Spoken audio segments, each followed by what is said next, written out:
হুম। হুমায়ুন আহমেদের হিমু সিরিজ তো অনেকেরই প্রিয়। আজ আমরা এর একটা বিশেষ উপন্যাস পারাপার নিয়ে কথা বলবো। মানে আমাদের কাছে যে সারাংশ আছে সেটার উপর ভিত্তি করে। হ্যাঁ, পারাপার নামটা শুনলেই কেমন একটা অন্যরকম অনুভূতি হয়, তাই না? ঠিক। আর সারাংশ বলছে এর মূল ভাবনাটাই হলো এই পারাপার বা অতিক্রমণ, জীবন মৃত্যু সম্পর্ক। আর হিমুর নিজের ভেতরের খোঁজ, আত্ম অনুসন্ধান সব মিলিয়ে একটা গভীর ব্যাপার। একদম। উপন্যাসটা শুরুই হচ্ছে একটা অদ্ভুত চিঠি দিয়ে, তাই তো? হ্যাঁ, একটা ছোট্ট চিঠি। কেউ একজন হিমুকে লিখছে, তুমি কি পার করে দিতে পারবে? আমি পারে যেতে চাই। ব্যাস, এইটুকু। আর এই লাইনটাই মনে হয় হিমুর মনে একটা আলোড়ন তৈরি করে। ঠিক। ওর নিজের জীবনের ঘটনাগুলোও তো কেমন যেন পারাপারের ধারণার সাথে মিলে যায়। মানে বাবার সেই মহাপুরুষ বানানোর প্রজেক্ট বা রূপার সাথে ওর যে সম্পর্ক। হ্যাঁ, এই টানাপোড়েনগুলো কি ওকে কোনো একটা অদৃশ্য নদীর পাড়ে এনে দাঁড় করায়? এটাই মনে হয় প্রশ্ন। আর এখান থেকেই গল্পটার ডালপালা মেলে। হিমু কি তাহলে অন্যদের পার হতে সাহায্য করে? যেমন ধরুন ওসি সিরাজুল করিম। ও হ্যাঁ, ওনার স্ত্রীর আত্মহত্যার ঘটনাটা খুব মর্মান্তিক। উনি তো একেবারেই ভেঙে পড়েছিলেন। হিমুর কাছে আসেন সাহায্যের জন্য। আর হিমু কি বলে? হিমুর সেই বিখ্যাত উক্তি, মানুষ মারা যায় না, শুধু এক জায়গা থেকে আরেক জায়গায় যায়। হুম, এই কথাটা ওসি সাহেবের কাছে হয়তো একটা অন্য দরজা খুলে দেয়। শোকটাকে দেখার একটা নতুন ভঙ্গি আর কি। অনেকটা সেরকমই দেখা যায় আলী সাহেবের ক্ষেত্রেও। মেয়ের আত্মহত্যার পর উনিও শোকে মুহ্যমান। হ্যাঁ, হিমু তাকেও সান্ত্বনা দেয়। বলে যে বাবার অতিরিক্ত কান্না মেয়ের আত্মাকে মুক্তি পেতে দিচ্ছে না, তাকে যেতে দেওয়া উচিত। এটা তো গেল শোক সামলানোর ব্যাপার, কিন্তু অর্ণা, যে মেয়েটা আত্মহত্যা করতে চেয়েছিল। অর্ণার কেসটা আবার একটু অন্যরকম। সে হিমুর কাছে এসে জীবনের দিকে ফেরে ঠিকই, কিন্তু হিমু হিমু কিন্তু কৃতিত্বটা নিজে নেয় না। একদম না। সে বলে, তুমি নিজেই ফিরেছ, আমি শুধু পাশে দাঁড়িয়েছিলাম। এই যে একটা নির্লিপ্তি, একটা দূরত্ব রাখা, এটাই হিমুর বৈশিষ্ট্য।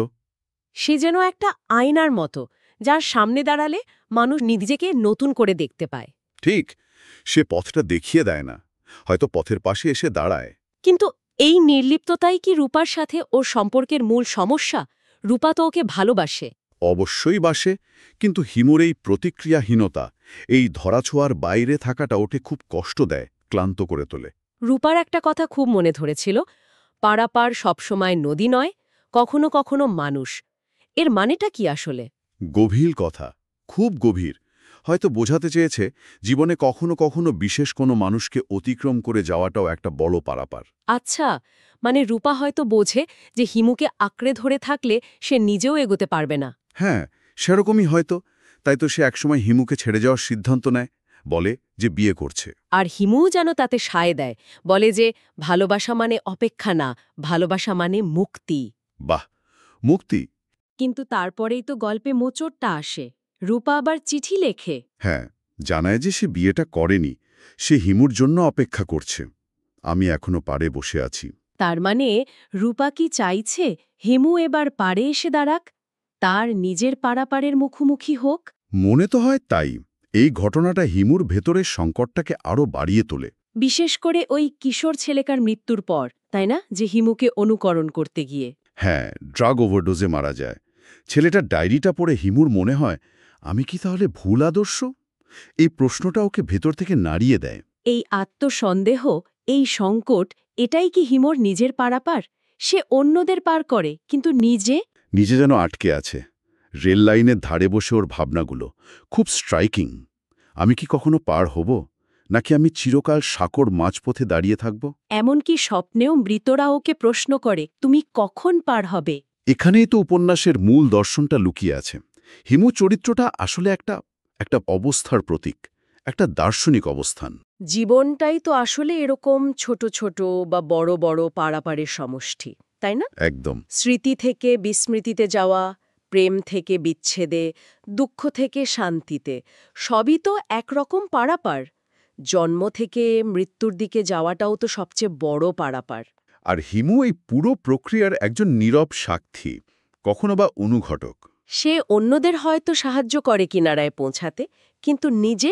নিজে হয়তো সেই কিনারায় পৌঁছাতে চায় না, বা ভয় পায়, অথবা ওর নিয়তি মাঝপথে দাঁড়িয়ে থাকা। এটাও একটা প্রশ্ন।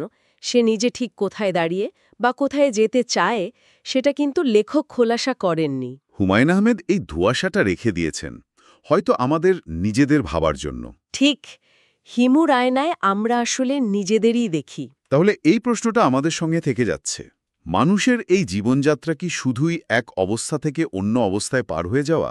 আর এই পারাপারের মানেটাই বা কি? হিমুর মতো মাঝপথে দাঁড়িয়ে থাকার অর্থই বা কি? এই প্রশ্নগুলোর উত্তর হয়তো প্রত্যেকের নিজের ভেতরেই খুঁজতে হবে।